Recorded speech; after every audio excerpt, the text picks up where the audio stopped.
বাস্তবটা হলো জিওপলিটিক্স বা ভূরাজনীতিতে কোনো কিছুই চিরস্থায়ী নয়। আজ যে রাজা কাল সে ফকির হতে পারে, আর আজ যে সাপ্লায়ার কাল সে নিজেই কাস্টমার হয়ে যেতে পারে। বিশ্ব রাজনীতিতে দাবার বোর্ডে গত 4 বছর ধরে যে দেশ ভারতকে সবচেয়ে বেশি অপরিশোধিত তেল বা ক্রুড অয়েল বিক্রি করে আসছিল, আজ সেই দেশ নিজেই ভারতের দরজায় কড়া নাড়ছে পেট্রোল বা গ্যাসোলিন ভিক্ষা করার জন্য। হ্যাঁ, ঠিকই শুনেছেন, বিশ্বের অন্যতম এনার্জি সুপার পাওয়ার আজ নিজের দেশের গাড়ির চাকা ঘোরানোর জন্য ভারতের দিকে তাকিয়ে আছে। কারণ তাদের নিজেদের তেলের খনিগুলো আজ জ্বলছে আর রিফাইনারিগুলো ছাই হয়ে গেছে, আর এখানেই গেম চেঞ্জার হয়ে উঠেছে ভারত। নমস্কার, আমি সুশোভন। আপনারা দেখছেন আপনাদের প্রিয় চ্যানেল অদ্ভুত অথচ বাস্তব।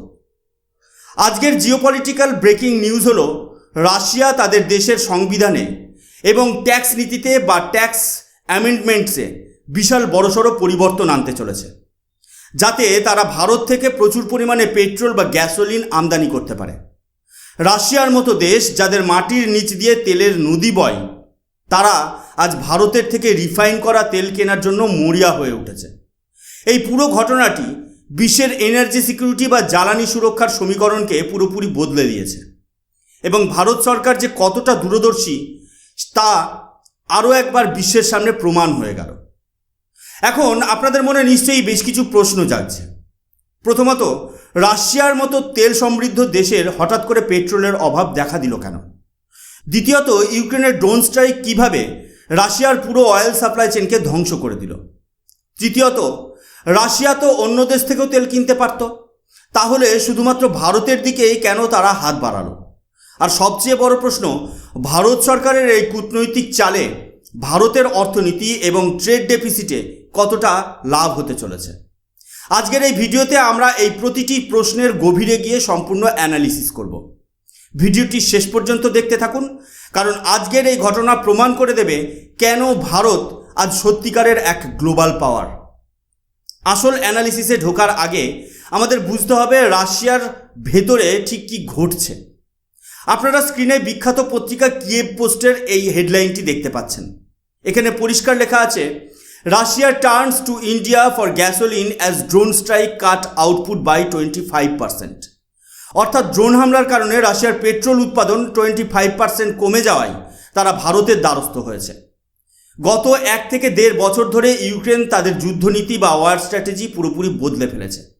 তারা বুঝতে পেরেছে যে রাশিয়ার বিশাল সৈন্যবাহিনীর সাথে সরাসরি লড়াই করা কঠিন, তাই তারা রাশিয়ার অর্থনীতির মেরুদণ্ডে আঘাত আনতে শুরু করেছে, আর সেটা হলো তাদের এনার্জি ইনফ্রাস্ট্রাকচার।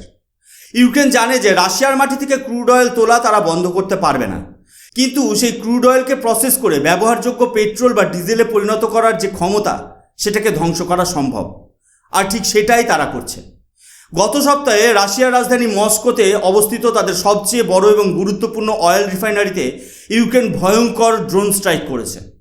এই হামলা এতটাই মারাত্মক ছিল যে আগামী 1 বছর বা 12 মাস পর্যন্ত মস্কোর এই রিফাইনারিটি তাদের উৎপাদন শুরু করতেই পারবে না। আর শুধু মস্কো নয়, এর আগে টানেকো রিফাইনারি, রাইজান রিফাইনারি এবং তুয়াপসের মতো বড় বড় তেল সংশোধনাগারগুলোতেও লাগাতার হামলা হয়েছে। এই রিফাইনারিগুলোর প্রসেসিং ক্যাপাসিটি ছিল বছরে প্রায় 8.5 মিলিয়ন টন। একবার ড্রোন হামলা হওয়ার পর সেখানে যে ভয়ঙ্কর আগুন লাগে তা নেভাতেই কয়েক দিন সময় লেগে যায়, আর অপারেশন পুনরায় শুরু করা তো দূরের কথা। এর সরাসরি প্রভাব পড়েছে রাশিয়ার ডোমেস্টিক সাপ্লাই বা অভ্যন্তরীণ জ্বালানি সরবরাহের উপর। পরিসংখ্যান বলছে, খাতা কলমে রাশিয়ার বর্তমান পরিস্থিতি রীতিমতো ভয়াবহ। এই আর্টিকেলের হেডলাইনে আপনারা পরিষ্কার দেখতে পাচ্ছেন, জ্বালানির এই বিশাল শূন্যস্থান পূরণ করতে মস্কো এখন ভারতীয় গ্যাসোলিনের দিকে তাকিয়ে আছে। রাশিয়ার ভেতরে এখন ফুয়েল ডেফিসিট গিয়ে দাঁড়িয়েছে প্রায় 20%-এ। শুনতে হয়তো মনে হতে পারে মাত্র 20%, কিন্তু রাশিয়ার মতো একটা বিশাল দেশের ক্ষেত্রে এর প্রভাব মারাত্মক। সোজা কথায় বললে, রাশিয়ার ভেতরে যদি আজ 1000 লিটার পেট্রোলের চাহিদা থাকে, তবে তারা মাত্র 800 লিটার যোগান দিতে পারছে। প্রতিদিনের হিসেবে এই বাকি 200 লিটারের বিশাল ঘাটতি তারা কোনোভাবেই ম্যানেজ করতে পারছে না। রিপোর্ট অনুযায়ী তাদের পেট্রোল বা গ্যাসোলিনের প্রোডাকশন এক ধাক্কায় 25% কমে গেছে, আর এর সরাসরি প্রভাব পড়েছে তাদের আন্তর্জাতিক বাণিজ্যে, যেখানে তাদের এক্সপোর্ট বা রপ্তানিও এক ধাক্কায় 15% নিচে নেমে গেছে। সাধারণত রাশিয়া তাদের এই ধরনের আপৎকালীন ঘাটতি মেটানোর জন্য তাদের সবচেয়ে কাছের মিত্র এবং প্রতিবেশী দেশ বেলারুশের উপর নির্ভর করত। অতীতে যখনই ছোটোখাটো সমস্যা হয়েছে, বেলারুশ তার রিফাইনারি থেকে তেল পাঠিয়ে রাশিয়াকে সাহায্য করেছে। কিন্তু এবারের সংকট এতটাই বিশাল যে বেলারুশের পক্ষেও এই বিপুল সাপ্লাই চেন মেনটেন করা কোনোভাবেই সম্ভব হচ্ছে না। রাশিয়ার এই প্রতিদিনের বিশাল ডিমান্ড বেলারুশের ক্ষমতার একেবারে বাইরে চলে গেছে। এর ফলে রাশিয়ার সাধারণ মানুষের জীবনে সরাসরি এবং ভয়ঙ্কর প্রভাব পড়তে শুরু করেছে। জ্বালানির অভাবে ক্রিমিয়া সহ রাশিয়ার বিভিন্ন গুরুত্বপূর্ণ অঞ্চলে পাবলিক লাইফ বা জনজীবন পুরোপুরি ব্যাহত হচ্ছে। পেট্রোল পাম্পগুলোতে লম্বা লাইন দেখা যাচ্ছে, আর তেলের অভাবে গাড়ি চলাচল ও দৈনন্দিন কাজ বাধাগ্রস্ত হচ্ছে। পরিস্থিতি এতটাই হাতের বাইরে চলে যাচ্ছে যে বাধ্য হয়ে রাশিয়ান সরকার এখন ফুয়েল রেশনিং বা রেশনের মাধ্যমে তেল দেওয়ার কথা অত্যন্ত গুরুত্বের সাথে চিন্তা করছে। অর্থাৎ পরিস্থিতি এমন জায়গায় যাচ্ছে যেখানে একজন মানুষ চাইলেই ইচ্ছামতো তেল কিনতে পারবেন না। তার গাড়িতে একটি নির্দিষ্ট পরিমাণের বেশি তেল আর ভরতে দেওয়া হবে না। বিশ্ব রাজনীতির ইতিহাসে একটা এনার্জি সুপার পাওয়ার দেশের কাছে এর চেয়ে বড় বিপর্যয় বা লজ্জার বিষয় আর কিছু হতে পারে না যে তারা মাটি থেকে lakh lakh barrel crude oil বা অপরিশোধিত তেল তুলছে, বিশ্বের অন্যান্য দেশে সেটা এক্সপোর্ট করছে, কিন্তু নিজেদের দেশের মানুষের গাড়ি চালানোর জন্য, নিজেদের সাপ্লাই চেন ঠিক রাখার জন্য তারা পর্যাপ্ত পেট্রোল পাচ্ছে না। আর ঠিক এই দুর্বলতার সুযোগ নিয়ে বিশ্বমঞ্চে এক নতুন অধ্যায়ের সূচনা হতে চলেছে। পরিস্থিতি সামাল দিতে রাশিয়া এখন মরিয়া পদক্ষেপ নিচ্ছে। আপনারা হেডলাইনে দেখতে পাচ্ছেন, রাশিয়ার পার্লামেন্ট অর্থাৎ ডুমা এখন খুব ভালো করেই বুঝতে পেরেছে যে তাদের ডোমেস্টিক প্রোডাকশন দিয়ে তাদের দেশের তেলের চাহিদা মেটানো কোনোভাবেই সম্ভব নয়। তাদের বাইরে থেকে রিফাইন করা তেল বা রিফাইন্ড অয়েল কিনতে হবে। কিন্তু আসল সমস্যাটা লুকিয়ে আছে অন্য জায়গায়। বর্তমান পরিস্থিতিতে আন্তর্জাতিক বাজার থেকে চড়া দামে রিফাইন করা তেল কিনে দেশে আনতে হলে তার দাম সাধারণ রাশিয়ান নাগরিকদের ধরাছোঁয়ার একেবারে বাইরে চলে যাবে।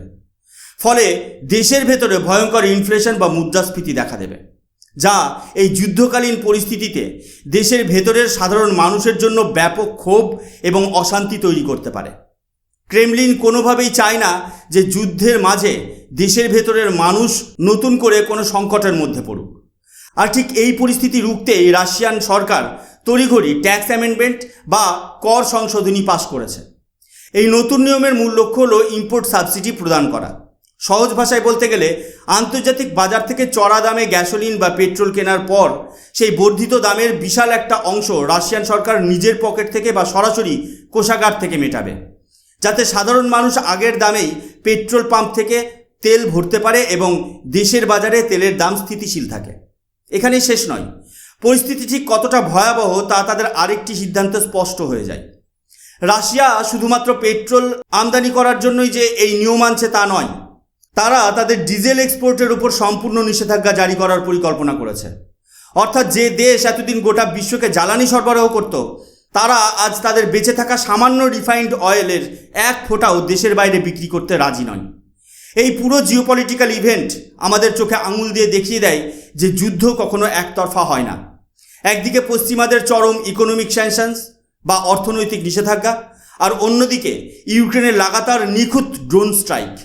এই দুয়ের সাঁড়াশি আক্রমণে রাশিয়ার অর্থনীতি যে আজ কতটা চরম চাপে রয়েছে, এই ঘটনা তার সবচেয়ে বড় প্রমাণ।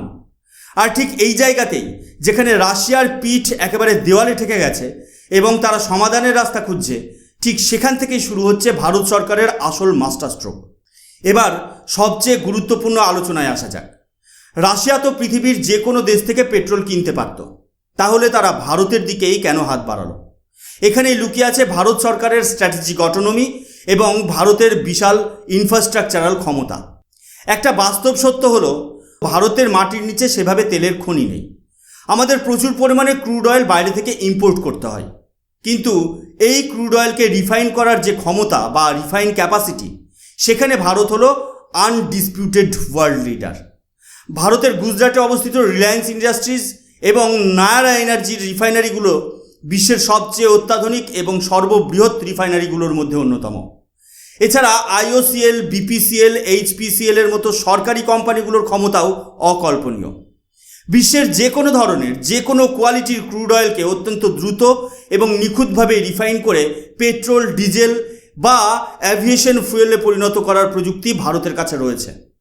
ভারত সরকার গত কয়েক বছরে পশ্চিমাদের সমস্ত চাপ উপেক্ষা করে রাশিয়া থেকে সস্তায় প্রচুর ক্রুড অয়েল কিনেছে। আমেরিকা এবং ইউরোপের দেশগুলো ভারতকে চোখ রাঙিয়েছিল, স্যাংশন বা নিষেধাজ্ঞার ভয় দেখিয়েছিল, কিন্তু ভারত সরকার নিজেদের সিদ্ধান্তে অটল থেকেছে এবং দেশের মানুষের স্বার্থে রাশিয়ান তেল কেনা চালিয়ে গেছে।